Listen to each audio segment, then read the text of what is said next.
Bonjour à tous, un parole d'expert spécial, Marc Toiti, qui sort son livre. Bonjour Marc. Bonjour à toutes et à tous. Alors, le livre, c'est La fin d'un monde, aux éditions Hugo Doc.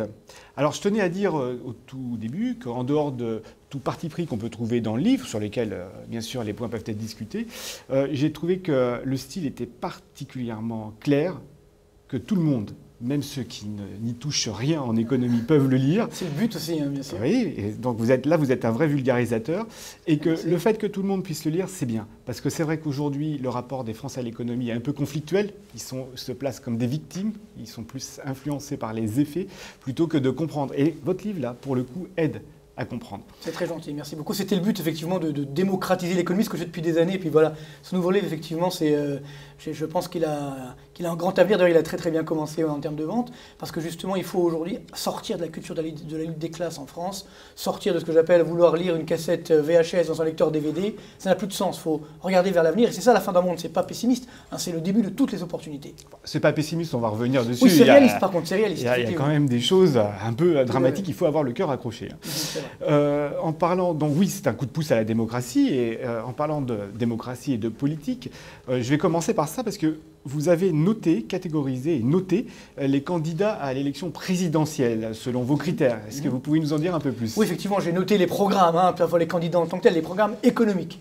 Et effectivement, donc, on part de très bas avec Jean-Luc Mélenchon à 1 sur 10. Je l'ai quand même mis 1 parce qu'il a un petit volet européen. Après, on monte avec le Front National plutôt à 3 sur 10 parce qu'évidemment, il y a une certaine cohérence. Mais si on sort de la zone euro, ça sera évidemment une grande catastrophe française et mondiale, bien entendu. Puis ensuite, on remonte, le programme du Parti Socialiste plutôt autour des 5.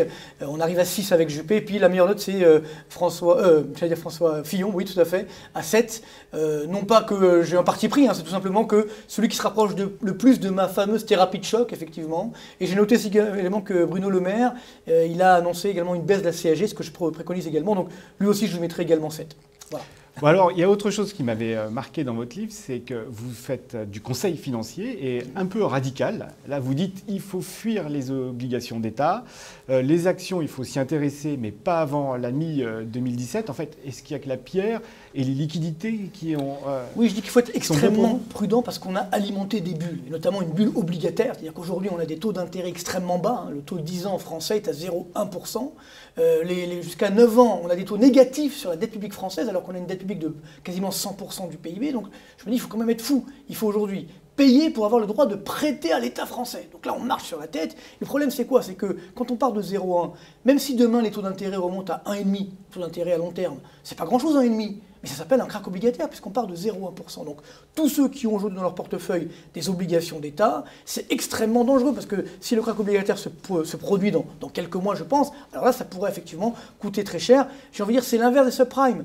Parce qu'au moins avec les subprimes, c'est vrai que c'était dangereux, mais on avait un rendement élevé.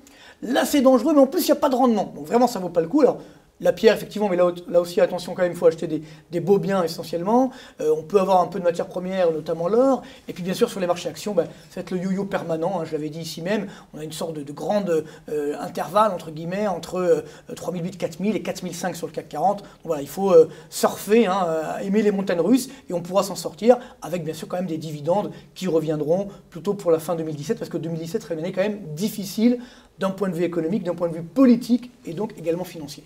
Alors un autre secteur sur lequel vous êtes assez catastrophique, c'est la banque. La banque, pour vous, dans les années à venir, là, c'est des catastrophes, c'est des faillites, c'est des fusions. Et puis, en plus de tout ça, il y a la révolution numérique qui va tout changer. Tout à fait. Alors, ce que je dis aussi, c'est que les crises sont toujours des phases d'opportunité. C'est-à-dire qu'il ne faut pas avoir peur de cette fin d'un monde. C'est ça le problème, c'est que comme on a cette culture un petit peu de la peur, alors évidemment, ça inquiète. Non, au contraire, il faut voir ça comme une opportunité. Et je le dis pour les banques, notamment françaises. On le voit aujourd'hui avec les banques allemandes. La Deutsche Bank a de graves difficultés. On parle même que l'État allemand pourrait monter au capital, ou du moins les aider. Donc ça veut dire que c'est assez grave. Donc tout ça est lié au fait que malheureusement aujourd'hui, on y revient, les taux d'intérêt sont très bas à court terme et à long terme. Donc les banques ne peuvent plus vivre entre guillemets de leur métier de transformation. Donc je pense qu'on va avoir beaucoup effectivement, pas forcément de faillite parce qu'on va essayer de sauver les meubles, mais au moins beaucoup de fusions-acquisitions. Et je pense qu'en France, on sera surpris.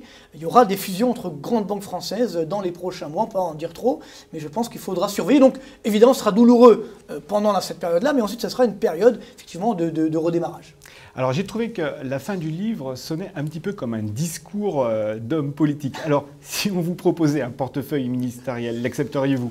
Pourquoi pas? Donc ça dépend ce qu'on me propose et si on me donne effectivement les coups des franches. Hein, j'ai déjà eu plusieurs propositions pour rentrer, on va dire, pour me rapprocher d'hommes politiques. J'ai toujours dit non parce que j'ai l'impression qu'on est un petit peu coincé et qu'on ne peut plus ensuite avoir notre vrai discours. Donc si on me laisse les coups des franches, qu'on me laisse pratiquer effectivement les mesures de la thérapie de choc, au moins une partie, avec beaucoup de pédagogie bien sûr, hein, et puis c'est pas que de la rigueur, hein, c'est aussi une baisse des impôts pour relancer la machine. Donc là bien sûr, j'accepterai, pourquoi pas, mais je veux qu'on sorte également de ce discours de politicien. Le vrai enjeu aujourd'hui là, c'est pourquoi je termine par une note d'espoir, il est qu'on doit garder cet espoir. La France est un pays qui est formidable, mais il faut simplement le moderniser parce qu'on est le seul pays qui ne s'est pas modernisé. Donc si on comprend qu'on a ce devoir de moderniser notre économie, que nos politiques le comprennent, alors là oui, la France redeviendra, je dirais, une grande puissance économique dans les prochaines années. Eh bien, Marc Toiti, merci. Je rappelle le titre de votre livre, La fin d'un monde, aux éditions Hugo Doc. Merci beaucoup.